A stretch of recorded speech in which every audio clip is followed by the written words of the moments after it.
Welcome back to I Love This Movie. You're here with your host, Matt, and alongside me, we have Corey and Adam. We are going to bring you a holiday Christmas classic, as that's what we're doing for the whole month of December. And this week is Corey's pick, which we will be reviewing Elf. Directed by Jon Favreau and starring Will Ferrell, amongst other cast members. Buddy was a baby in an orphanage, stowed away in Santa's sack and ended up in the North Pole. Later, as an adult human who happened to be raised by elves, Santa allows him to go to New York City to find his birth father, Walter Hobbs. Hobbs, on Santa's naughty list for being a heartless jerk, had no idea Buddy was even born. Buddy, meanwhile, experiences the delights of New York City and the human culture as only an elf can. When Walter's relationship with Buddy interferes with his job, he is forced to reevaluate his priorities. This movie has become a classic, and it's only been out for, I think it came out in 2003.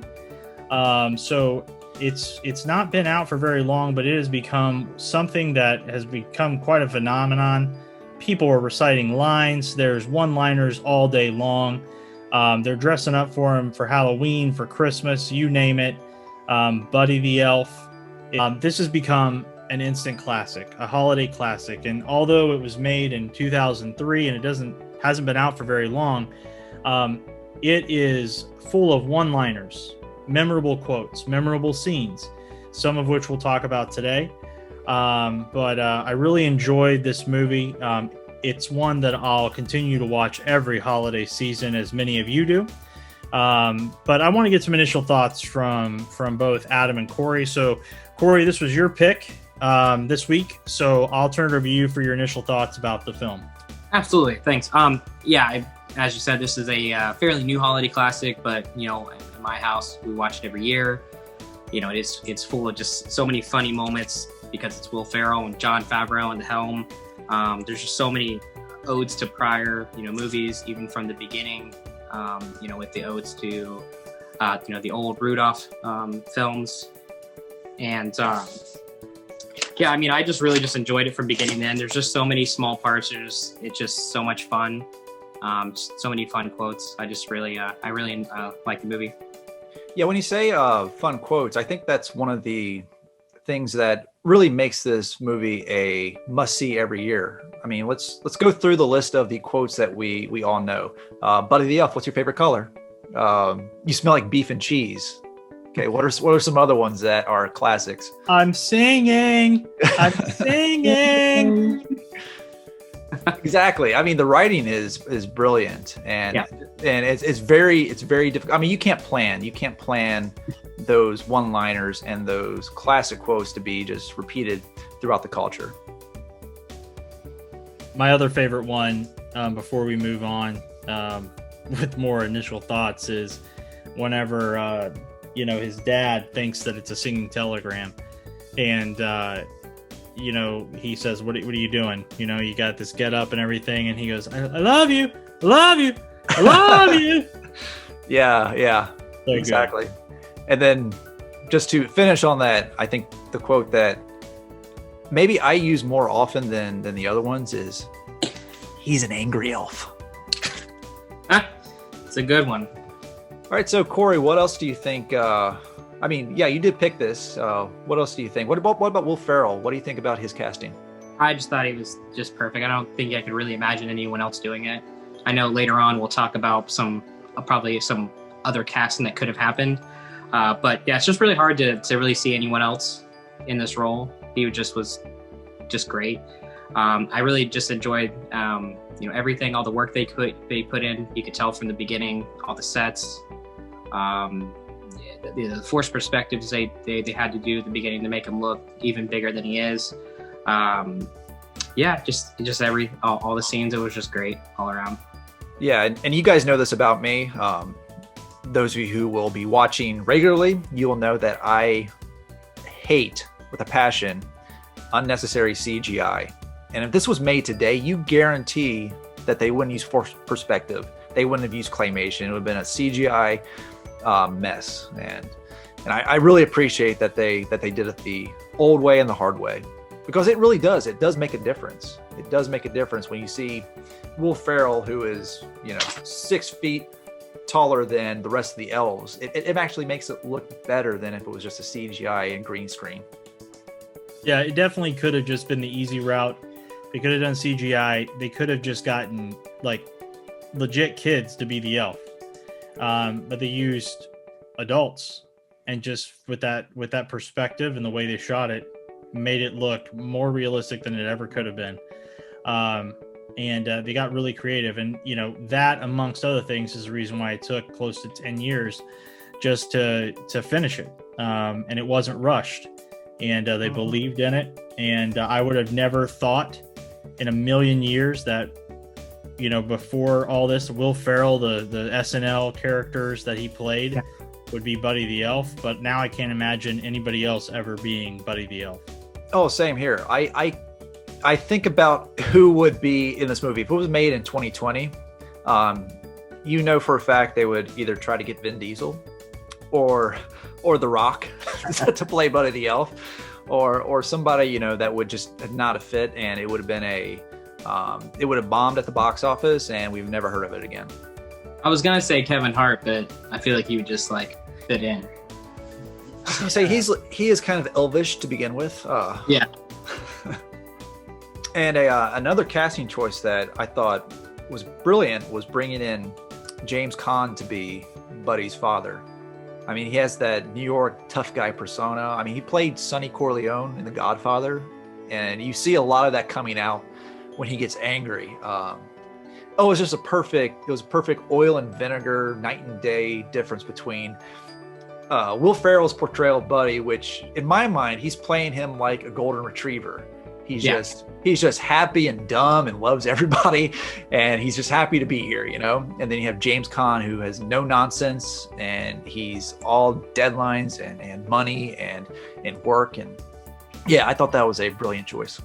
And the other thing that that I read, and I also saw a video clip on one of the Netflix documentaries, was with James Caan, that he was actually getting really fed up with Will Ferrell during some of the scenes, because Will Ferrell was ad-libbing and he was just trying new stuff, and he was purposefully saying that they needed to shoot the scene again because he knew it was aggravating him.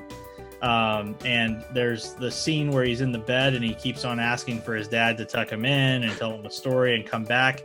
That was one of the particular scenes where James Caan was like getting ready to lose his mind, and he was dropping F-bombs and just going nuts, and Will Ferrell just kept on causing problems to have to do it over and over again.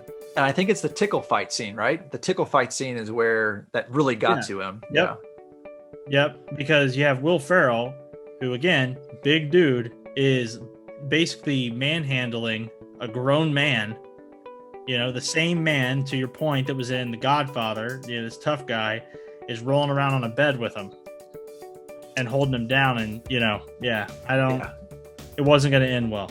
It's just something about such a large man acting so childish sometimes and so innocent. That just makes it really great. I was doing some research and I found some interesting tidbits. So first off, if you haven't watched the Netflix documentary on this, I believe it's called The Holiday Movies We Love or something like that. Anyway, they have 2 episodes. It's about Elf and I think The Nightmare Before Christmas. There's some really interesting behind the scenes facts. One is the Gimbel's department store where they filmed doesn't actually exist anymore. Gimbel's closed in 1987. In the original script, it was supposed to be Macy's.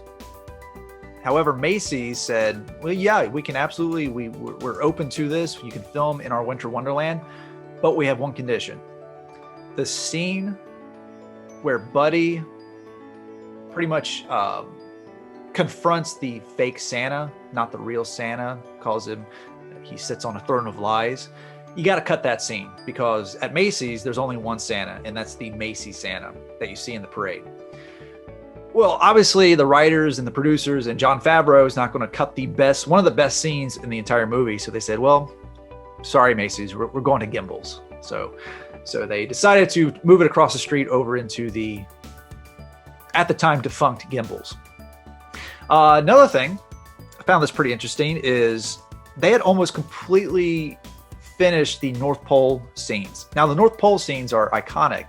The reason they're iconic because they pretty much duplicate the North Pole scenes that are in the Rudolph the Red-Nosed Reindeer claymation from the 1960s. So they wanted to recreate that world. Well, they recreated the world so much that the lawyers at New Line Cinema thought that they would be unusable because they crossed a legal line. Well, they were at a crisis moment where they thought, if we don't have these scenes, we're going to have to reshoot, and we don't have that money, and we may not finish this film. Well, at the last possible minute, lawyers were able to finally do some legal maneuvering where they were able to keep those scenes in the movie. And, a couple of things. So the Macy's thing, I wonder how many, this is just a rhetorical question, but how many times do you think Macy's has kicked themselves to not be a part of that living legacy that is Buddy the Elf? That's number one. I mean, granted, I get it. They're sticking true to their values and what it was built around. And if that they're sticking to that, so I respect them for that. But you can't also think that they're not going, man, we could have been a staple in that movie forever, that people watch every year, they get introduced to it. And then the second piece is, it really does bring together this claymation and the stop motion, the Rudolph the Red-Nosed Reindeer, Santa Claus is Coming to Town, Little Drummer Boy, all these old school classics that these past generations loved and still to this day watch. Now you have a blending of it coming over and now becoming a part of Elf, which is introduced to kids and grandkids, and it's going to continue to move on. And now you're blending these two very different styles into one, where the people that are the older folks that are used to growing up with that, they see some similarities and some familiarities to bring them back to childhood memories. At the same time, it's new enough for them to get a new experience. And, Favreau was all about creating this type of movie for the fans, but also for his son, and something that him and his son could do together, and they could watch it together, and it was special, and it was about bringing that spirit and Christmas and bringing together the old and the new. Again, we've talked about it, and we'll talk about it more, but he's just done an outstanding job pushing away the CGI and going back to the old school roots of filmmaking and paying homage. So, so Macy's kicking themselves, and everything else about the clay animation is phenomenal. Yeah, the movie as a whole, just Jon Favreau, you just can't expect anything less from him. I do have some questions though from the movie, just general questions about how the world works. I just want to know what Buddy is. Like, I understand he grew up in the North Pole, but he only really eats the four main candy groups, which is candy canes, candy corn, and syrup. He only sleeps 40 minutes a night. He seems to have an arm that's like a rocket. I think he should play in the NFL. I just don't understand what he is and how his body's changed by living in the North Pole. It's just, I don't understand how he works. We can assume that if you grow up in the North Pole, you are exposed to certain magical or mystical qualities that get the reindeer to fly, that get the elves to, live as long and as incredibly as they do. So I think there is something with maybe the Earth's magnetic pole up at the North Pole has something to do with their biology. That's my guess. That is my guess. It just brings. I just don't understand how he's alive. It just doesn't make sense to me. Because even during the workshop scenes when he's building toys, he's only building 84 exit sketches a day versus, I don't know, like the thousands and thousands that the other elves are building. So he's even slow by their standards. I don't want to see one of the elves throw something. Well, to be fair, he does only eat the food groups because he is part human, he's more susceptible to diabetes, and his blood sugar was probably running low, during those work hours. And, again, you have to remember, he's using everything at a small scale. So you can't knock him. You can't knock him for not being able to build a birdhouse or a toy. He's using a hammer that is 5 times smaller than his hand. And then, to Adam's point, I think that as he goes to the real world, right, which somehow he makes it from the cartoon, that's another question I have. Stop motion, how he make that journey. No, ice cube, standing on an ice cube, iceberg, whatever you want to call it, and it lasts all the way to New York City is beyond me. Well, hold on. It doesn't go all the way to New York. It does go all the way to New York. Yeah. I think one of the most brilliant transitions from the fake world to, oh, you're in the real world. Real world now is when he sees a nice cuddly raccoon that he wants to just give a big hug to, and it attacks his face. I just love that so much.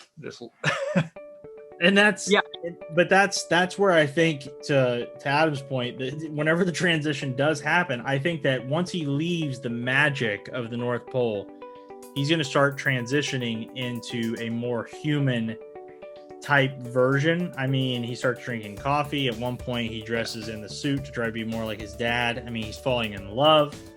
He's eating gum off of railings. Well, yeah, that was at the beginning. That was in the early. But he's also still, I don't understand how he is in shape for what he is, for what he eats. It just, I understand elves doing that, but him. And the other question I have is about that great journey. He left the North Pole, okay? He was there with Santa, who has the technology or the magic to go around the world in one night. Why wouldn't he just drop him off in New York? I don't understand. That is. I understand it was good for the movie, but I was like, he has all these powers. He could just literally just like drop him off. Whoa, cool. I have an answer for that. Let's not forget, Christmas spirit around the world is dying.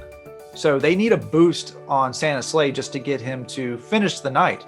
He doesn't have the technology or the resources to do a one-off trip that is not on Christmas Eve, right? So has the magic in the North Pole diminished, or is it just in the sleigh that's diminished? That's the question I would have as well. It hasn't diminished in the North Pole. It's diminished around the world. People don't have the Christmas spirit that could propel Santa's sleigh anymore. One quick note about some of the filming. When you see Will Ferrell as Buddy the Elf walking around New York City, that was done guerrilla style. That was real people going to work or going, crossing the street. The guy in the red sweater, the red sweatpants, the red hat with the white beard, that was a real dude just walking around the city. And they saw him, they're like, quick, Will, go. And he taps on him and goes, Santa. Oh, sorry. That's a real guy that they found. I guess it was just serendipitous that this movie became a classic, if that was the type of luck that they were having. Yeah, no, it was fate. It was definitely fate that everything worked out. And I'm kind of envious. I mean, I've been to New York. It is a rat race, and it's crazy packed. And for him to dress up and be dressed up like Buddy the Elf, people not knowing what the heck is going on. The crazy part about it is no one really got weirded out because they're so used to all the weirdos walking around in New York City. They were like, hey, it's just some random dude running around. They have a cowboy that just... Yeah. Naked singing. Well, he has a Speedo on. Well, I wonder if if he probably was recognized. I mean, Will Ferrell's not exactly somebody that blends in when he's wearing street clothes. He's very recognizable, and at this time he was the biggest SNL star at the time. This was filmed in 2002, maybe early 2003. So, I mean, when they saw him in a big elf costume, they're like, oh, SNL's doing a sketch or something, I have a question about a couple background characters. I don't know if you guys noticed this. So the guy in the mailroom, there's no way that guy's 26. I don't know if you noticed when he said how old he was. He said he was 26. I was like, that's a lie. That guy looked like he was 45. That's some rough years. That's some rough 26. That's the mailroom years right there. Life has not been good to him. I'm pretty sure I won't look like that when I'm 56. Hopefully not, but yeah. And the other question I have is the really great secretary up Amy Sedaris for Walter. Amy Sedaris. Yeah, Amy Sedaris. Did you hear when she was talking about declawing 8 cats that weekend? I was like, wait, what? A couple of those lines got me off guard, and I just really enjoyed it. You just tell her just having fun. Right, and it's those little ad-lib moments that they are doing it for people like us to listen in and find those little nuances outside of the normal one-liners that we all remember and quote. One of my favorite scenes in this movie, and there's a lot of them because we talked about all the quotes and things like that, but there's something about the scene where he's in the shower scene. He's sitting on top of the sink. All right. And Zooey Deschanel starts singing the song, Baby It's Cold Outside. And he echoes, right? So they're doing this back and forth. And it's something so innocent. It's something that is, they both sound awesome. Will Ferrell is he's not shy. He has sang before in various shows and SNL. But there's something so innocent about it, but at the same time, it's human, it's childlike. And then she catches him, and he finishes out by yelling, "It's cold outside" at the top of his lungs. She catches him. He gets scared. He hops up. He doesn't know where to go. He runs. He hits himself and falls over. And that's what kind of sparked that romance moving forward. But just that scene, I mean, that was well thought out. It was well planned. It wasn't something that they just threw in there to throw in there. And I think that, again, that pays homage to an old school song, bringing it into the new, and creating that connection. Which apparently that song is no longer allowed to be sung anymore. Yeah, I know. It's hard not to sing along to it though in the movie when they start, because he starts so quietly when he starts singing it back. It's just such a catchy song, but yeah, it's not what you consider PC anymore. Well, I've never liked that song to begin with, but when they do sing it, I mean, I really like Zooey Deschanel's voice to begin with. I think she has a really a good, like you were saying, it's kind of a good throwback voice to like a more 1940s 50s era. And the Will Ferrell, he can carry a tune, so their voices do blend very well. Yeah, and that was one of my favorite. And then we already talked about, we talked about it earlier, and Corey, you brought it up, was the arm like a rocket, where they're in the snowball fight, and for whatever reason, we decided to put that in there, and his arm is rotating like a pitching machine with CGI snowballs, and throwing them 100 per second. So it's like, do we really need that? Can't we build the character with Buddy the Elf and the younger son or the younger brother? Can't we build that some other way besides him beating off bullies with CGI snowballs? It didn't really need to be in there. It didn't help really anything at the end of the day. I can kind of forgive that a little bit. But I think the last snowball he throws at the end, actually no, the second to last one, you can tell Will Ferrell's got like a baseball arm. I mean, he's got pretty good form to his arm. In the last one, where he just times it perfectly, hits him in the back, and you hear just as he falls. I forgive it for that moment right there, because I laugh every time at that. I have a couple of what I would consider favorite scenes of the movie. They're just the things that are they're just quick, and they just make me laugh. Like when they were going through the montage at the beginning of showing how he's too big for everyone, they show a real quick picture of him dunking on the other elves. I thought that was hilarious. The elevator scene where he hits all the buttons. I love that scene. The Sasquatch walk at the end when they're showing the news footage and he's just doing the Sasquatch walk. I love that part. I thought it was this was just all the little things that Will Ferrell does. It's just great.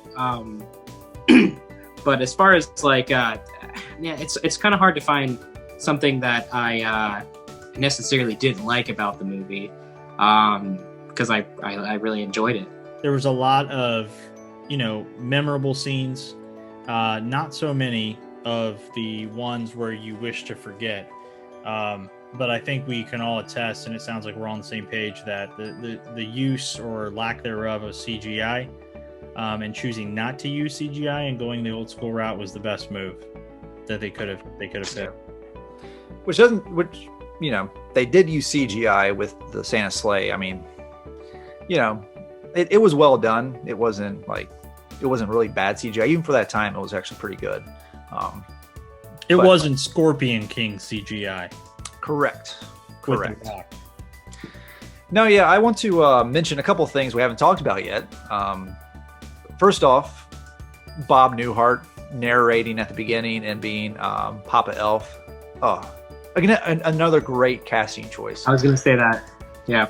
Another great casting choice. Just love his deadpan. How he just kind of didn't really change.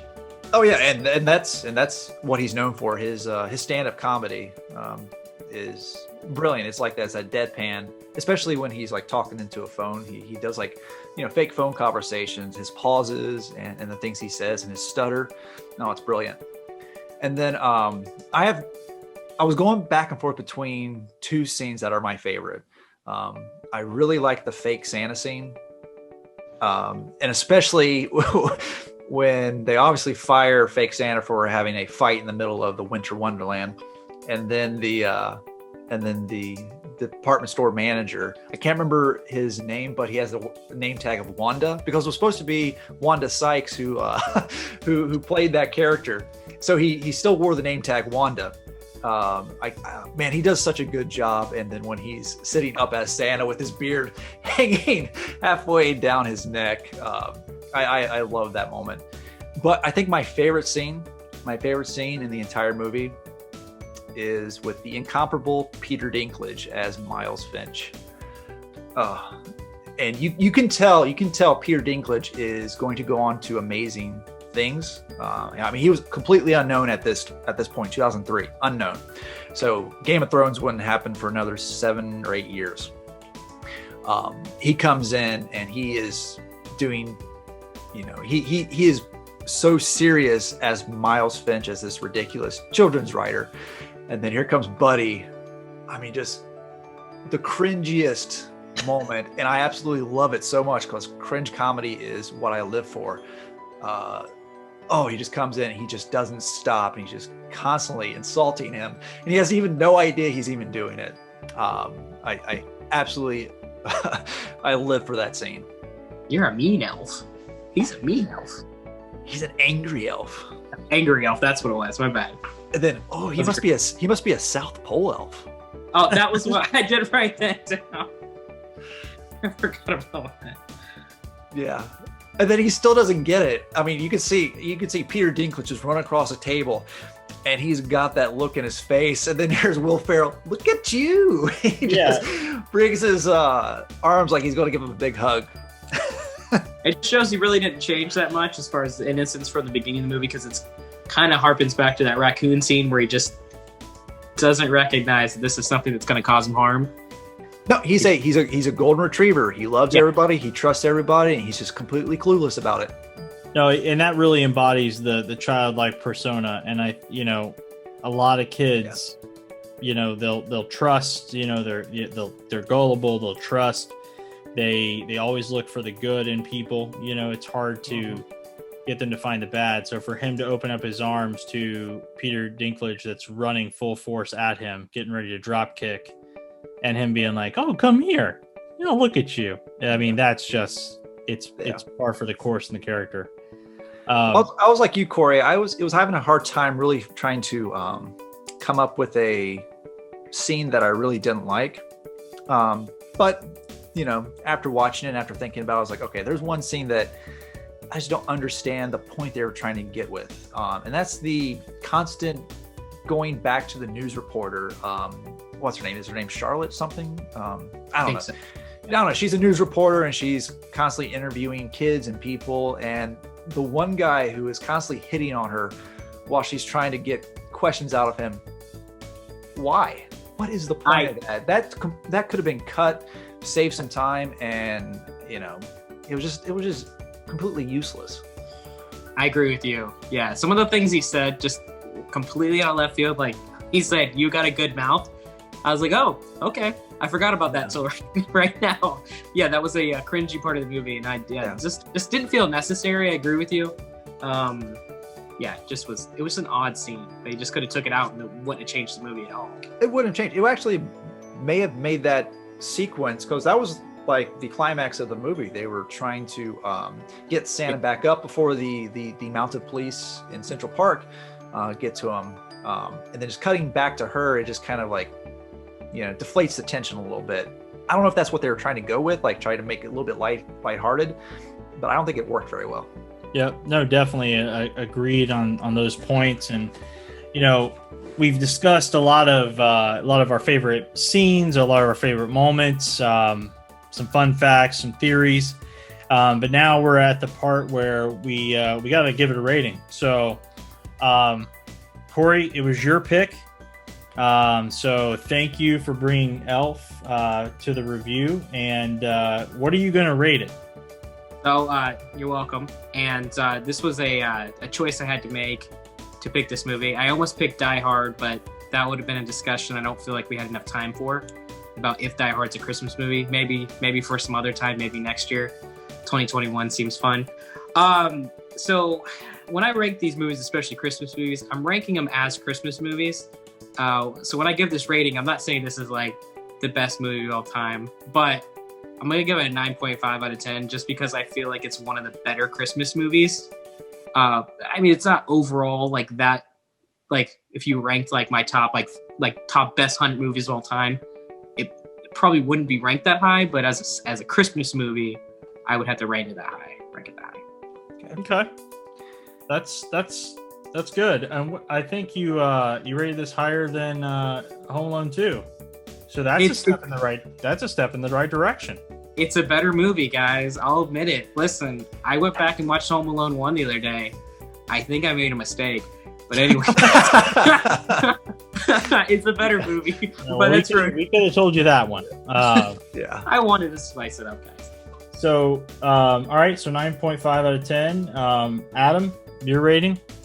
All right, so I agree. Yeah, when we do these ratings, we're not going to be comparing Elf to The Shawshank Redemption. We're not going to do that. We're going to be, rating them on what they are and what they intend to be. So with that said, I have very little issues with this movie other than the news reporter scenes. And since this came out in 2003, I was already in high school. So I don't have a childhood connection to this movie like I do others, like Home Alone or It's a Wonderful Life or any of the others. So with that said, I'm giving this a solid 8 out of 10. So I still love this movie. However, it's not one of my top favorites. All right. So that leaves me and, Elf. We watch it every year in our house, and with Max, my son being 5 years old, we watch it with him. He gets it. He gets some of the humor. There's a lot that he doesn't get, but we also are watching Rudolph and some of those other stop motion. So he's putting the pieces together. And like Adam, I didn't necessarily grow up with it as a child, so there's not that connection. But seeing Max see it for the first time puts it a little bit higher than what Adam had rated it. So I'm going to rate it a 9 out of 10. So I still really like the movie. It's not going to be the all-time favorite Christmas movie for me, but it is up there. So that brings us to the end of today's episode. So appreciate it. Big thank you to Corey and Adam for the reviews today, and bringing some of the insights of Elf to all of you out there. Please make sure that you like and subscribe on YouTube. We're on all social media platforms, Instagram, Facebook, soon to be Twitter. And we also, with this recording, this will be available on podcast on both Anchor and Spotify. And in the upcoming weeks, we hope to launch on Apple Podcasts. But we'd really like it if you guys would share this, like it, follow, heart it, subscribe it, whatever you can do to spread the word. Leave us some comments, and we appreciate everybody. And we'll see you next week. And next week's pick comes from Adam, and it will be White Christmas. So we will see you next week. Thanks for everybody, and see you later.